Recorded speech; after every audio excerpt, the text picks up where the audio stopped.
Hello students, we are reading chapter 11 Sunita in Space. So let's start from Look at the Sky. Samir said he closes one eye and moves the coin back and forth while looking at the moon.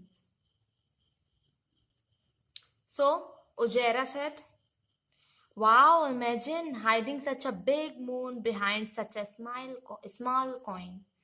तो यहाँ sky की तरफ look at the sky, sky की तरफ देखिए। शाहमीर जो है वो अपनी एक आई को क्लोज करके और एक कॉइन को दूसरी आंख से देखने की मतलब कोशिश दूर ले जाते हुए और 1/4 मतलब मून को हाइड करने की कोशिश कर रहा है। ठीक है, तो वो बोलता है देखो मैंने मून को इस कॉइन के पीछे हाइड कर दिया। ठीक है, तो जैरा कहती है वाह, इमेजिन करो कि इतना बड़ा मून एक छोटे से कॉइन पे, स्मॉल कॉइन में हाइड हो गया। ठीक है, so here one question are given, why don't you try to do the same with a coin? How many centimetres away from the eye did you keep the coin to hide the moon? So when I kept the coin at about 25 centimeter away from my eye, the moon completely hid. Okay, now here one more question. Think, do you think the moon is flat like the coin or round like a ball? So I think the moon is round like a ball.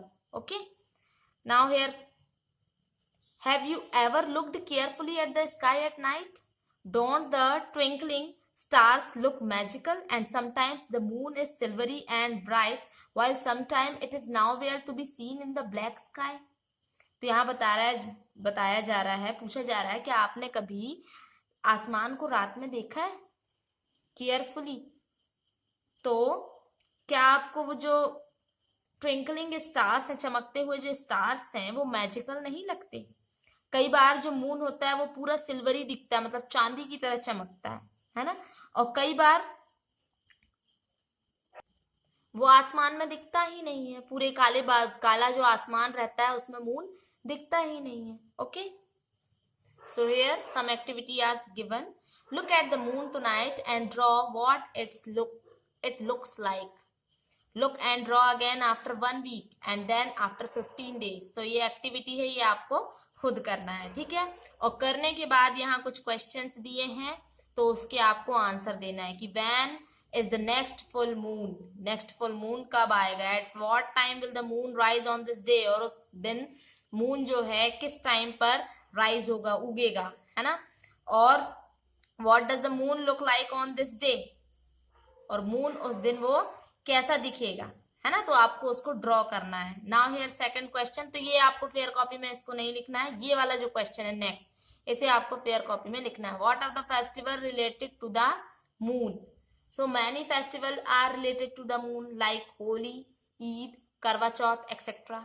ठीक है, इसके answers मैं document में लगा दूंगी, तो आप देखकर लिख लेना। Okay, here some more questions are given. Now look at the table and tell.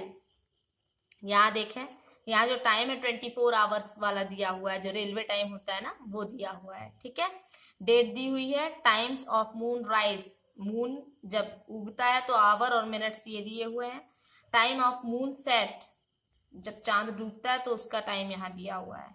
ठीक है, तो यहाँ पर some questions are given. On 28 October the moon came out of 16 minutes past 7 o'clock। ये 19 दिया है, तो 12 के बाद 19 कितना होगा, 7 कहलाएगा ना, 12 और 7 कितना होता है, 19 होता है, तो 7 o'clock। Okay, on 29 October the moon came out of 17 minute past 8 o'clock। Okay, on 29 October there was a difference of 1 hour and 1 minute, okay, in the time of the moon rise.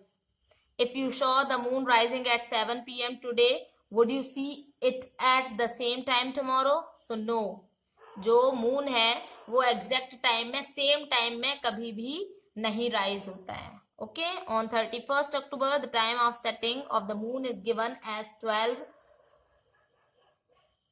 hour 3 minutes. Have you ever seen the moon at 12 in the afternoon? Why don't we easily see the moon or star during the day? Why don't we easily see the moon or stars during the day? तो इस question का answer आपको अपनी copy में लिखना है, ठीक है। और इसका आंसर क्या है कि no, I have never seen the moon at 12 in the afternoon during the day because the sunlight is too much and hence we are unable to see the moon or stars. Okay, तो ये जो answers हैं मैं document में attach कर देती हूँ, ठीक है। और उसके बाद आप देखकर और अपनी कॉपी में लिख लीजिएगा।